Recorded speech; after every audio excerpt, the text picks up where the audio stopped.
Hello everyone, কেমন আছো তোমরা সবাই? আশা করছি খুব ভালো আছো। তো আমি আজকে এই কেকটা বানিয়েছিলাম বাড়িতে খাওয়ার জন্য। আর যে কেকগুলো বাড়িতে খাওয়ার জন্য বানানোই হয় তার ডিজাইন তো নিজের পছন্দ ইচ্ছে বানানোই যায়। তো চলো, প্রথমে আমি স্পঞ্জটা বেক করে নিয়েছিলাম। স্পঞ্জটা যতক্ষণ না ঠান্ডা হচ্ছে সেটা লেয়ার করলে ওটা ভেঙে যাবে, তাই আমি ঠান্ডা জলের ওপর টিনটাকে রেখে স্পঞ্জটা ঠান্ডা করে নিয়েছিলাম। তারপর ব্রেড নাইফ দিয়ে কেকের 3টে লেয়ার করে নিলাম। প্রথমে যেটা বলেছিলাম যে স্পঞ্জটা গরম থাকলে এভাবে কাটতে গেলে, ব্রেড নাইফ দিয়েও কাটতে গেলে কেকটা ভেঙে যাওয়ার চান্স থাকে, তাই যতটা সম্ভব পারবে স্পঞ্জটা ঠান্ডা করে তারপর লেয়ার করে নিতে। ভিডিওটা আমি এডিট করার সময় একটু স্পিডে করে দিয়েছিলাম, কেন কি না হলে 1 ঘন্টা 2 ঘন্টার ভিডিও হয়ে যেত। তারপর আমি পাইপিং ব্যাগে ক্রিমটা ভরে নিলাম কেকের লেয়ারে লেয়ারে ক্রিমটা দেওয়ার জন্য। পাইপিং ব্যাগটা 3 থেকে 4 বার ইউজ করা যেতে পারে। আর পাইপিং ব্যাগে ক্রিম ভরার জন্য এভাবে গ্লাস ইউজ করতে হবে। গ্লাস ইউজ করলে ঠিকঠাকভাবে ফুলফিলভাবে পাইপিং ব্যাগে ক্রিমটা ভরা যাবে। তারপর আমি কেক বোর্ডের ওপর ক্রিমটা একটু দিয়ে তারপরে নিচের লেয়ারটা রেখে দিলাম। এরপর আমি কেকের ওপর দিয়ে দিলাম সুগার সিরাপ। সুগার সিরাপ বলতে এটা আমি কিছুটা জল নিয়ে নিয়েছিলাম, জলের মধ্যে কিছুটা চিনি আর পাইনঅ্যাপেল ক্রাশ দিয়েছিলাম। আর আজকের কেকটা আমি পাইনঅ্যাপেল ফ্লেভারের বানাচ্ছি। সুগার সিরাপ দেওয়ার পর দিয়ে দিলাম পাইপিং ব্যাগের সাহায্যে ক্রিম। প্যালেট নাইফ দিয়ে লেয়ারের ক্রিমটা আমি ভালোভাবে ফিনিশিং করে নিলাম। ওর ওপর দিয়ে দিলাম পাইনঅ্যাপেল ক্রাশড, যেটা কেকের টেস্টকে আরও বাড়িয়ে তোলে। আর এখানের কাস্টমাররা বেশিরভাগ পাইনঅ্যাপেল ফ্লেভার অর্ডার করছে, আর রিভিউ দেওয়ার সময় বলেছে পাইনঅ্যাপেল ফ্লেভারটা তাদের ভালোও লাগে, তাই আমি নিজেরা টেস্ট করার জন্য একটু পাইনঅ্যাপেল ফ্লেভার দিয়ে কেকটা বানিয়ে নিয়েছিলাম আজকের। নিচে বসে কেক বানাচ্ছি, কেন কি টেবিলটা এখনও কেনা হয়নি।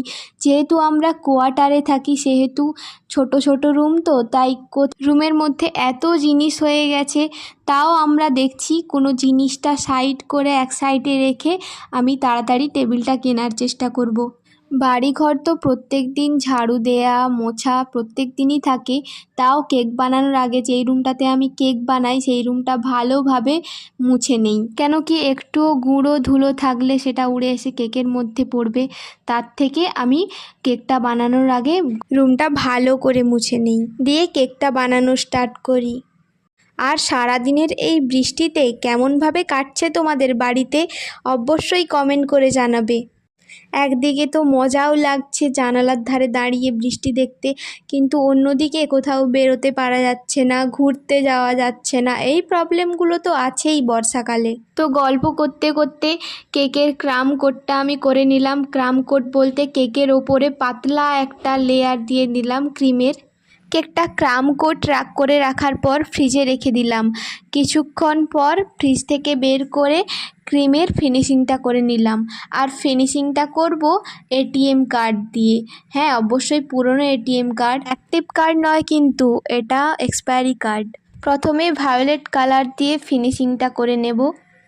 আমার টার্ন টেবিলটা প্লাস্টিকেরটা খুব একটা ভালো নয়, যেহেতু আমি ইউজ করছি তো বুঝতে পারছি। প্লাস্টিকের টেবিল না কিনে তোমরা ফাইবারের টেবিল কিনতে পারো, বা স্টিলের টার্ন টেবিল তো আরও ভালো হয়, স্মুথলি একদম ভালোভাবে ঘোরে। আর আমার এখানে একটু আলোর সমস্যা, জানি একটু আবছা দেখা যাচ্ছে, ভালোভাবে স্পষ্ট দেখা যাচ্ছে না, কিন্তু আমি নেক্সট টাইম ভালোভাবে আলো দেওয়ার চেষ্টা করব। ভায়োলেট কালার দিয়ে 80% ফিল আপ হয়ে গেছে, বাকি 20% ফিল আপ করবো পিঙ্ক কালার দিয়ে। আর আমি কেকের জন্য ক্রিমে লাইট কালার দিতেই পছন্দ করি, আর লাইট কালার দিলে টেস্টটাও ঠিকঠাক থাকে। যত লাইট কালার দেয়া যায় তত টেস্টটা ভালো লাগে। তারপর ওর ওপর হালকা করে ফুলের ডিজাইন করে নিলাম। ওই যে বলেছিলাম বাড়ির জন্য কেক বানাচ্ছি, তো যেরকম ইচ্ছা যেমন ইচ্ছা ফ্লাওয়ারের ডিজাইন দিতে পারি। মনের মধ্যে কোনো টেনশানই থাকে না যে কাস্টমারের পছন্দ হবে কি এটা আদেও। দিয়ে তারপর পাতার ডিজাইন করে নিয়েছিলাম, ওর ওপর স্প্রিঙ্কেলগুলো ছড়িয়ে দিয়েছিলাম আর গোল্ডেন ডাস্ট একটু স্প্রে করে দিয়েছিলাম।